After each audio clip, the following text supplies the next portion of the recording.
अब तो एक नए इन्वेस्टर हो और आपके सामने होने वाले म्यूचुअल फंड की दुनिया समझने के लिए ज़्यादा मुश्किल पड़ रहे हैं। आज यह वीडियो में हम तो म्यूचुअल फंड्स को सिंप्लीफाई कर दिया जाते हैं और हम तो म्यूचुअल फंड बेसिक्स और म्यूचुअल फंड तो सिर्फ बड़े प्रॉफिट्स कमाने के प्लेटफॉर्म नहीं होते हैं।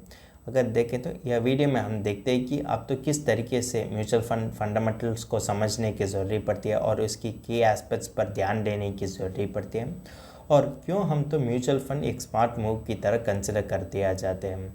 इसके बारे में भी हम डिटेल एनालिसिस करते। चलो वीडियो शुरू करते। हेलो दोस्तों, welcome to holistic investment dot in YouTube channel. IPL और की फाइनेंशियल पैरेलल्स। अप्रैल में महीनों में देखें तो हमारे देश में होने वाले ज़्यादा क्रिकेट एंथुसियास्ट तो इंडियन प्रीमियर लीग में उसकी फेवरेट टीम को सपोर्ट कर दिया जाते हैं और ये तो हर साल एक मेगा इवेंट की तरह होते हैं और देखें तो ये तो हमारा जीवन में भी एक सिग्निफिकेंट पार्ट को प्ले कर दिया जाते हैं। अगर आप इसी तरह सोच कर दिया जाते कि 2008 में किस तरीके से आईपीएल टीम तो उसके प्लेयर्स को चुन कर दिया जाते हैं, ये तो किन चीज़ों पर ध्यान रखते हुए वो आईपीएल प्लेयर्स को तो चुन कर दिया जाते हैं, इसके बारे में आप तो कभी भी सोचा है? हम तो इसी तरह सोच कर सकते हैं कि हमारा पर्सनल फाइनेंस के बारे में। टीम मैनेजर और की फंड मैनेजर। अगर आपने क्रिकेट टीम ओनर है तो आप तो अच्छा खिलाड़ी चुनने के बारे में सोचते हैं जिसके वजह से आप तो एक सक्सेसफुल टीम बना कर सकेंगे, लेकिन इसमें एक चैलेंज पड़ती है। आपके लिए ज़्यादा खिलाड़ी होते चुनने के बारे में, इसी कारण के लिए आप तो हर खिलाड़ी का पास परफॉर्मेंस एनालाइज करते हुए उसकी फ्यूचर परफॉर्मेंस प्रेडिक्ट करने में ज़्यादा मुश्किल पड़ती है। इसी वक्त आप तो क्या करना चाहिए? अब तो इंडिविजुअली खिलाड़ी को चुनने की बजट आप और आपका दोस्त रिसोर्सेस के पूल करते हुए आप तो एक स्किल्ड टीम मैनेजर को हायर कर सकेंगे। वो टीम मैनेजर के लिए उस गेम के बारे में ज़्यादा जानकारी होने के कारण वो तो एक मिक्स ऑफ प्लेयर्स चुन कर दिया जाते हैं जिसके वजह से आप तो एक सक्सेसफुल टीम बना कर सकेंगे। ये तो अच्छा सोच की तरक्की होते हैं ना। इसमें देखें तो टीम मैनेजर का काम होता है कि आपका आईपीएल टीम पूरे आईपीएल तक अच्छा परफॉर्मेंस देने के लिए टीम मैनेजर तो प्रयास कर दिया जाते हैं।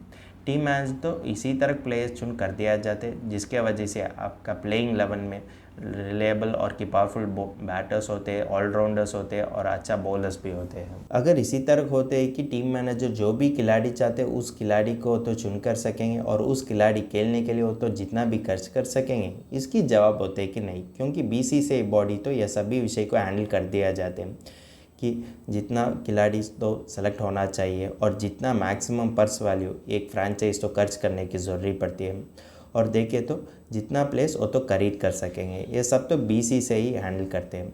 म्यूचुअल फंड में देखें तो यह सभी काम तो जो टीम मैनेजर कर दिया जाते फंड मैनेजर हैंडल करते हैं और देखें तो बीसीसीआई की तरफ से भी यह सभी विषय को हैंडल कर दिया जाते हैं। म्यूचुअल फंड तो एक टूल ही होते हैं। अगर आप फाइनेंस के बारे में बात कर दिया जाते तो म्यूचुअल फंड तो आपको अलग अलग चीज़ों खरीदने के लिए उपयोग कर दिया जाते हैं, जैसे स्टॉक्स, बॉन्ड्स, गोल्ड और यह सब की मिक्स भी खरीदने के लिए म्यूचुअल फंड तो आपके लिए मदद कर सकेंगे। और देखिए तो आपके इन्वेस्टमेंट में म्यूचुअल फंड तो एक शॉपिंग कार्ट की तरह उपयोग कर दिया जाते हैं। अगर आप देखें तो म्यूचुअल फंड के साथ आप तो बिग कंपनी स्टॉक्स को खरीद कर सकेंगे, वो देखिए लार्ज कैप्स, और आप तो मीडियम साइज़ कंपनी के स्टॉक्स को खरीद कर सकेंगे, वो देखिए मिड कैप्स। अगर देखें तो आप तो फार्मास्यूटिकल कंपनीज की स्टॉक्स भी खरीद कर सकेंगे। इसका अर्थ होता है कि एक आईपीएल टीम में आप तो सारी अच्छी और रिलेबल प्लेयर्स को चुन करने के लिए आपको मौका दे दिया जाते हैं। अगर आप देखें तो आपके लिए प्रो मैनेजर की मदद लेते हुए आपका इन्वेस्टमेंट बास्केट में आप तो सारी अच्छा इन्वेस्टमेंट प्रोडक्ट को खरीद कर सकेंगे जिसके वजह से आपको भविष्य काल में एक बहुत अच्छा रिजल्ट मिलता है।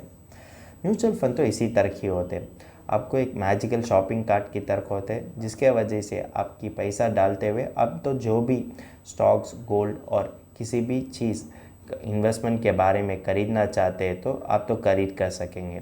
यह तो इसी तरह होते हैं कि आपकी टीम में आप तो सारे ड्रीम प्लेयर्स को खरीद कर सकेंगे और यह सारी टीम प्लेयर्स के रोल्स अलग अलग होते हैं। True essence of mutual funds. जब आप म्यूचुअल फंड्स में इन्वेस्ट कर दिया जाते हैं तो आप तो सिर्फ रिटर्न्स के बारे में मत सोचना चाहिए।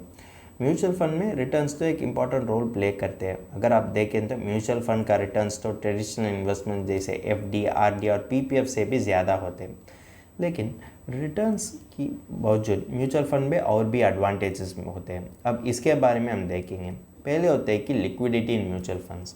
अगर आप देखें तो आप तो किसी भी समय आपका म्यूचुअल फंड यूनिट्स को बेचते हुए आप तो आसानी से रिडीम कर सकेंगे। यह तो आपके लिए होने वाले अनएक्सपेक्टेड फाइनेंशियल नीड्स और जब आप तो एक अच्छा इन्वेस्टमेंट चांसेस उपयोग करने के बारे में सोचते हैं तो यह तो आपके लिए फ़ायदा दे सकेंगे। जब आप देखें तो फिक्स डिपॉजिट्स और सर्टेन बॉन्ड्स में आप तो इंतज़ार करने की ज़रूरी पड़ती है कि जब आपको रिटर्न्स मिलते हैं, लेकिन म्यूचुअल फंड में आप जब चाहते हैं उस समय आपके पैसा को निकाल कर सकेंगे और उस समय आप तो आसानी से यूनिट्स बेचते हुए आप तो प्रॉफिट भी कमा कर सकेंगे। इसके लिए आप तो ज़्यादा एक्स्ट्रा चार्जेस देने की ज़रूरी नहीं पड़ती है। लिक्विडिटी के साथ साथ आपके लिए फ्लेक्सिबिलिटी और वर्सिटैलिटी होते हैं। फाइनेंशियल क्रंचेस में देखें तो आपके पोर्टफोलियो से आप तो एक पोर्शन ऑफ म्यूचुअल फंड को बेच कर सकेंगे और ये तो एक प्रैक्टिकल सोल्यूशन की तरह होते हैं। लेकिन यह फ्लेक्सिबिलिटी तो टैंजिबल असेट्स में नहीं होते। टैंजिबल असेट्स होते हैं कि लैंड और के हाउस। जब आप तो इसी तरह का असेट्स बेचने के बारे में सोचते हैं तो आप तो एक पोर्शन को नहीं बेच कर सकेंगे, आप तो एंटायर प्रॉपर्टी बेचने की ज़रूरत पड़ती है। ये रियल एस्टेट में होने वाले और कि एक हाउस में होने वाले एक प्रॉब्लम होते हैं और इसी तरह टैंजिबल असेट्स में होने वाले एक प्रॉब्लम होते हैं। लेकिन म्यूचुअल फंड में आपको ज़्यादा वर्सिटैलिटी होने के कारण अब तो यह फाइनेंशियल समस्याओं का टैकल करने में म्यूचुअल फंड तो आपके लिए मदद कर सकेंगे। नेक्स्ट चीज़ होते है कि ईज इन ट्रांजैक्शन। अब हम रियल एस्टेट इन्वेस्टमेंट प्रोसेस के साथ म्यूचुअल फंड इन्वेस्टमेंट प्रोसेस को कंपेयर करते हैं। ठीक होते हैं, आप ही कुछ डिसाइड कर दिया जाता है कि मैंने एक लैंड और हाउस खरीदना चाहते हैं। इसी कारण के लिए आप तो सभी मेहनत से कमाने वाले पैसा को एक प्रॉपर्टी खरीदने के लिए उपयोग कर दिया जाता है। इसके लिए आप तो डॉक्यूमेंटेशन पार्ट करने की ज़रूरत पड़ती है, जिसके वजह से उस प्रॉपर्टी का सभी लीगल राइट्स आपको मिलते हैं। इसमें देखें तो आप तो सभी क्रिटिकल डॉक्यूमेंट जैसे sales deed, previous title deed और देखें तो प्रॉपर्टी टैक्स रिसिप्ट, यह सब पर आप तो ध्यान रखने की ज़रूरत पड़ती है।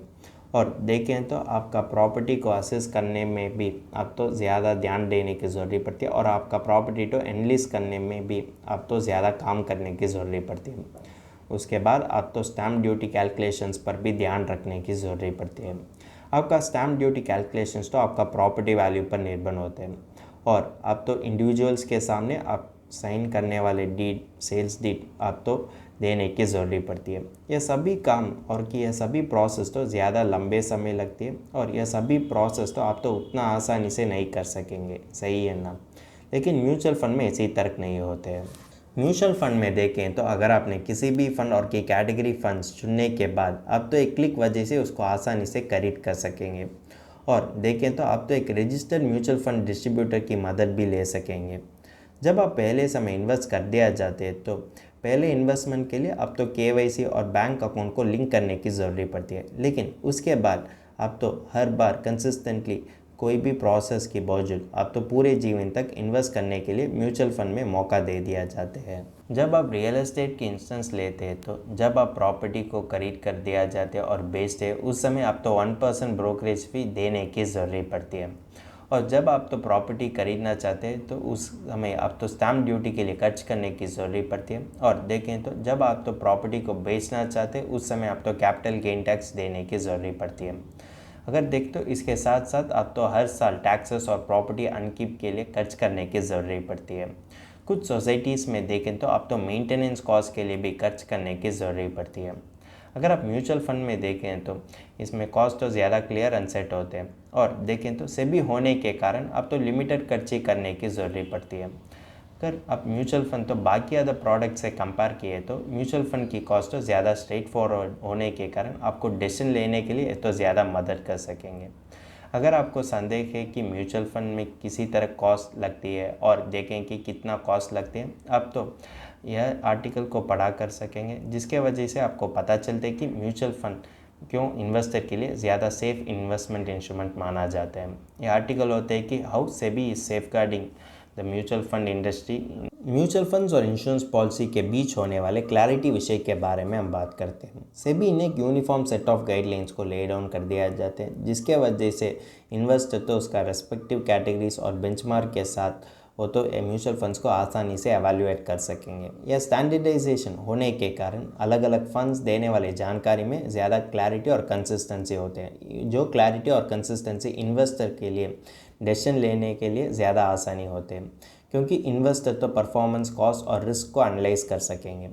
लेकिन इंश्योरेंस पॉलिसी में इसी तर्क नहीं होते। इंश्योरेंस पॉलिसी देने वाली जानकारी तो ज़्यादा अनक्लियर होने के कारण इन्वेस्टर के लिए ज़्यादा मुश्किल पड़ती है कि एक सही डिसीजन लेने के लिए।